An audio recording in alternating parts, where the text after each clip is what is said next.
What's going on, family? It's your man BMT with another Passport Bros React video. And in this video, we're going to be reacting to some incidents that unfortunately happened down there in Cartagena, Colombia.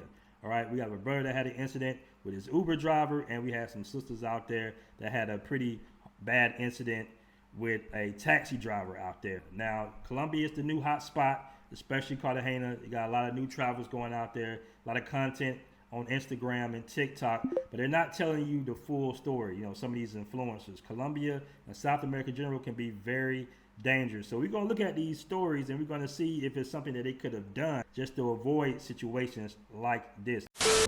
I'm in the car. I'm texting. We're sitting in traffic, and I start to doze off. And I realized that we're probably a little further than my house, probably like 10 minutes away from my house. And how did I know that? I don't know. Something just told me that I should wake up. The moment I realized that, it was too late. Between my Uber driver pretended like he dropped me off on the app, but he never did.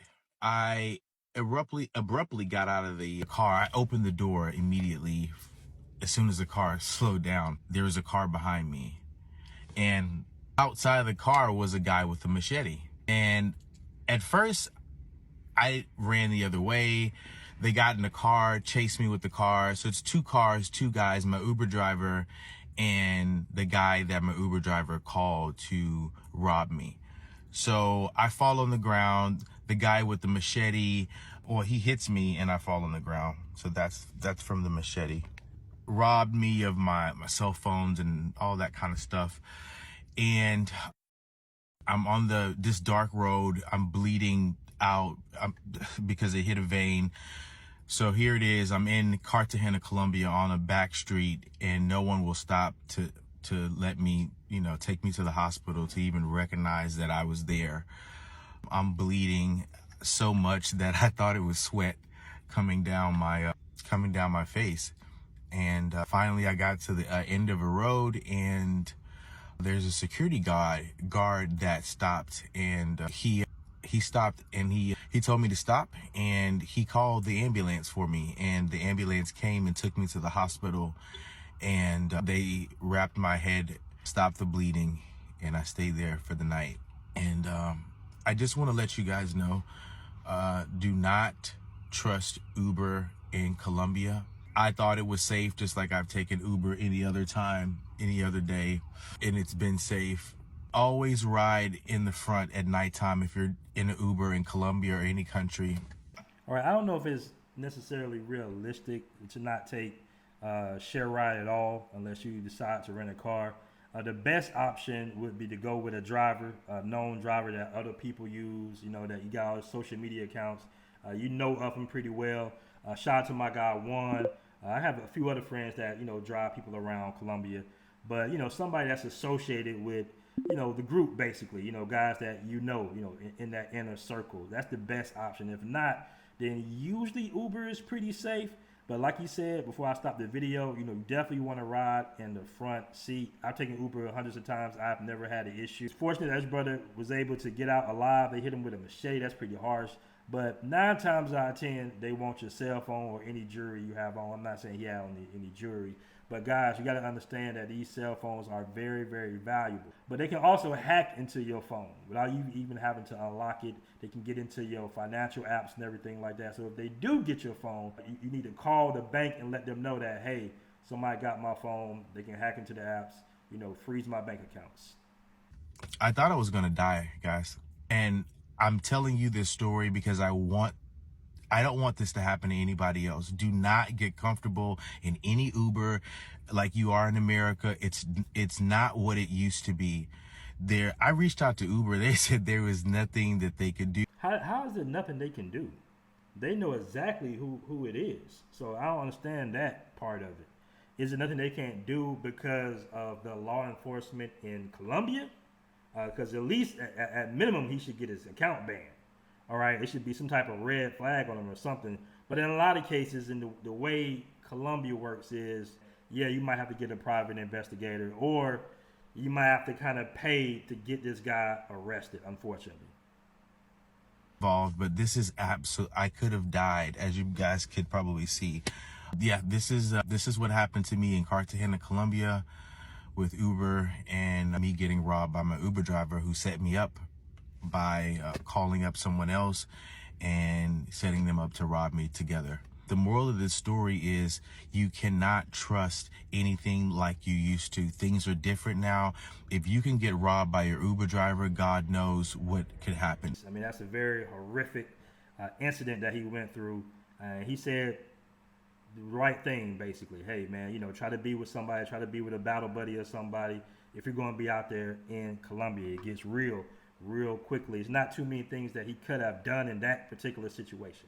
All right, now let's go to the ladies. Laying right here, right now in my bed, it's so surreal to me. You know why? Because I survived a kidnap attempt with my friends in Cartagena, Colombia. Got kidnapped in Cartagena, Colombia. They just left some spot, some restaurant.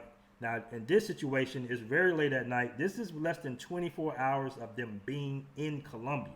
All right, it's 3 of them, and they kind of, you know, they went a party bus. Now, they said that, you know, they all said that it wasn't drinking heavy, but, you know, just to give us some context, they probably would dress, you know, like they would be on vacation. These girls are from the city. I'm just going to put it that way. And we're not victim blaming here at all, but they, you know, they by themselves, you know, 3 girls in a foreign country. None of them speak any Spanish whatsoever. And they basically waved down a taxi. A taxi at 1, 2 o'clock in the morning is a no-no. Their best options before I even start the video was to call maybe a personal driver that somebody linked them up with. We saw a taxi and he said $50, but he was super eager, y'all. Like super eager.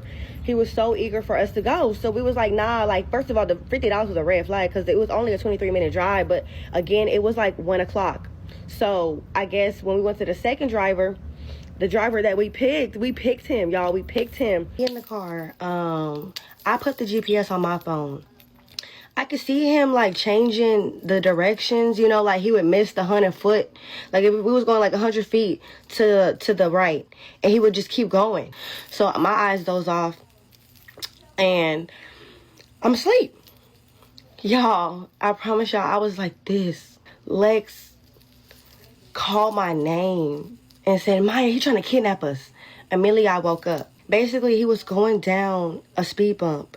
And when he's slowing down during a speed bump, he pressed the gear, moved the gear, turned around, snatched their phones out their hand. Immediately when he snatched them phones, Lex started beating him. Maya, he's trying to kidnap us. Let me say something real quick here. I'm not going to discount that possibly could have been the motive, but more or less, he was trying to rob them. I don't think he would try to kidnap 3 women, first of all, by himself.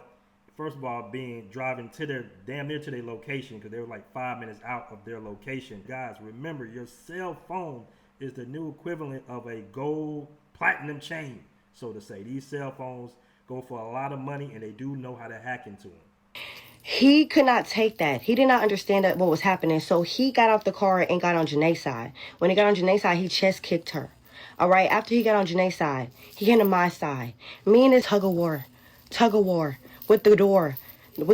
Like he's trying to get me. This nigga hit me dead in my face. Like I have a filter on this. It's so bad. On the other video, you can see I have a cut somewhere right here. Punch me. And boom. So then Janae get in the front seat. She in the driver's seat. It's a stick shift. So we can't drive it. Of course they can. He drug her by her wig, took her out the car. But y'all, like I said, this is not happening to us. I dragged Lex hard back in that goddamn car because you're not leaving without us. I pulled him in. What do you mean you're not leaving without us? They should be trying to exit the car. Listen, you got. You got cell phones. Hopefully they're insured. Hopefully you got them backed up on the cloud. He's going after the cell phones, ladies. All right, y'all doing all this, and I know you're scared. I would be too. Any person would be scared, especially it hits harder even more in a foreign country. But come on, man, this is dangerous. You girls are fighting over cell phones here. Get out of the car. Get up out of there.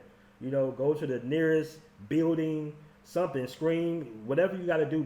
Get some attention, but let it go. Get out the car. More than likely, that's all he wanted was the cell phones. And these girls are fighting like like it's no tomorrow or something, which I understand because they kind of confused. They scared. So I understand why they fighting him. But why are you trying to stay in the car?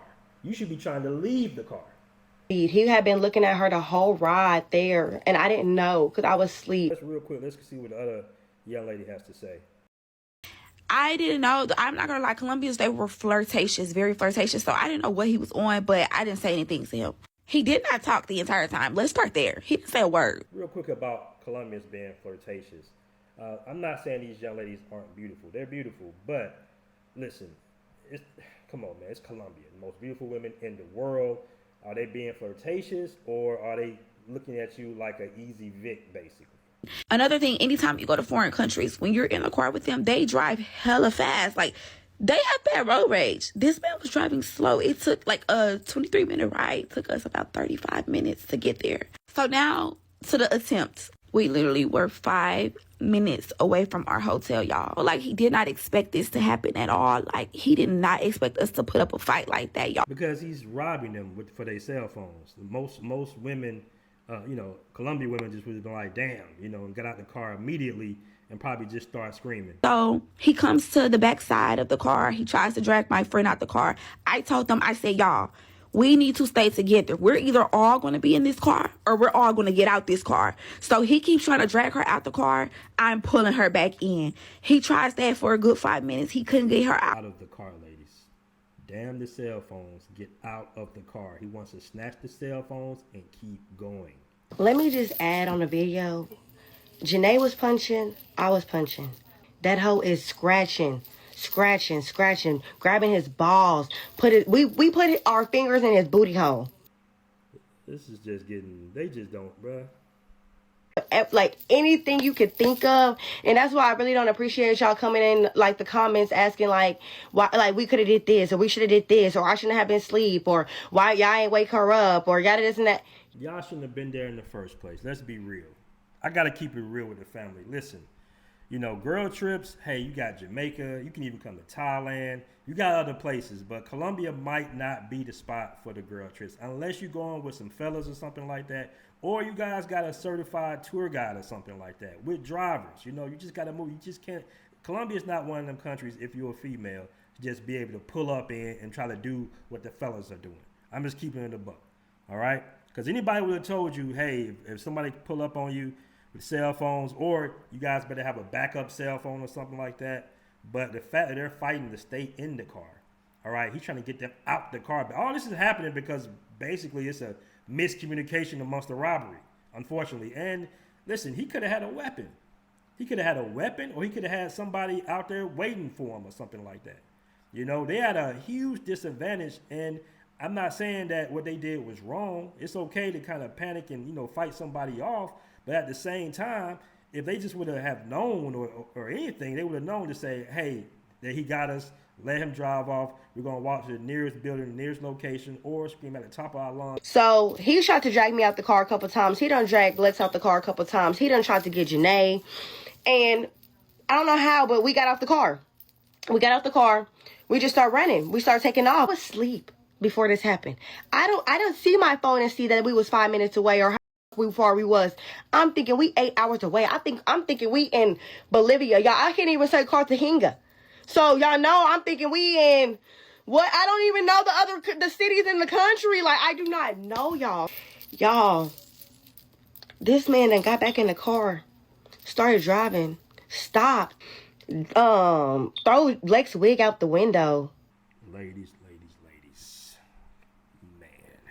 Running, y'all. We just kept running. All of a sudden, somebody on a motorcycle came. I was like, y'all, no, don't talk to him. Like, we just kept going. And I realized it was a security guard. He was trying to help us. Right to that point, y'all, we have no shoes. We have no phones. My wig is off my head. Like, we just have nothing. We realized it was like a security station. They are very lucky that this man didn't pull out a weapon. All right? They are very lucky. They helped us. At first, we were not trusting of them. We did not want to. It was a language barrier, so we could not communicate with them. They were trying to communicate with us through Google Translate. I didn't know if they were in on it, so I did not want to communicate with them. But eventually, we realized we were all on the same court that if we made it back to that hotel, we were leaving. basically the girls ended up leaving. I'm happy that they made it out of there safely. It could have got way worse than that. It's very unfortunate. How these things could have been avoided? Well, for the ladies, I would have said, don't go unless you have like a certified tour guide and a driver, basically. All right, that's the best option for them. For my brother that got robbed, it's very unfortunate. Not too much that he could have done. Because, you get comfortable in Colombia. I don't usually have, I go places by myself all the time, all types of the night, but I'm in the front, I'm speaking with the driver, and I've had some sketchy nights where I felt nervous, but I was carrying pepper spray, I knew where I was at. I got people I can call. So it's just, you're just in a different world, guys. Like I say, be careful, be aware, team up, ride with places. I always do like a check-in sometimes. When we go out in Colombia and we out till 4, 5 in the morning and guys are doing whatever, that next day I hit everybody up, hey man, you good? Tap in with me in the morning, in the AM, let me know everything good. That's the type of environment that you in. Give it to him. Let this mother get 2 meters and then start to scream at the top of your lungs. Ladron, ladron, ladron, ladron, ladron. That's the only thing you gotta say. Because the people around, when you start to scream ladron, which means thief, and you point that because all around you will run after him and they will catch his ass. So you don't have to put yourself into any danger.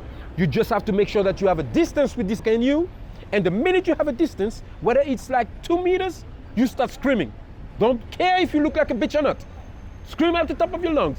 Ladron, ladron, ladron, and you pump this mother out. And what's gonna happen is that all the people around, Colombians, they will jump out of their car, running after this girl, jump out of the motorcycle, run after this, and help you. It's a simple thing here. And this is actually in many countries in South America. Just so you know, if something happens to you, just get a distance, so long as he doesn't have a gun. Because if he has a gun, he can shoot you from that distance. But if he has a knife, he's not gonna throw a knife at you. So then eventually when he has the distance, and what you do, as you screaming ladron, you follow this, keeping that distance. So you keep a distance of 2-3 meters, and you say ladron, ladron, ladron, ladron. If he comes rushing you, you run back. And if he try to run away, you continue. And that way, somebody's gonna stop him. Simple matters, simple thing that you can do just to be safer here. At the end of the day, whatever you have, whether it's your wallet, whether it's your phone, whether it's your chain, to each their own if you want to hang out with your chain. But any of this stuff is not worth it. So you don't have to put yourself or put your life in danger because of this shit. Poverty is very real, and the cell phone is the new gold chain in Colombia. All right, so guys, let me know what you think in the comment section. Another reaction video. Peace.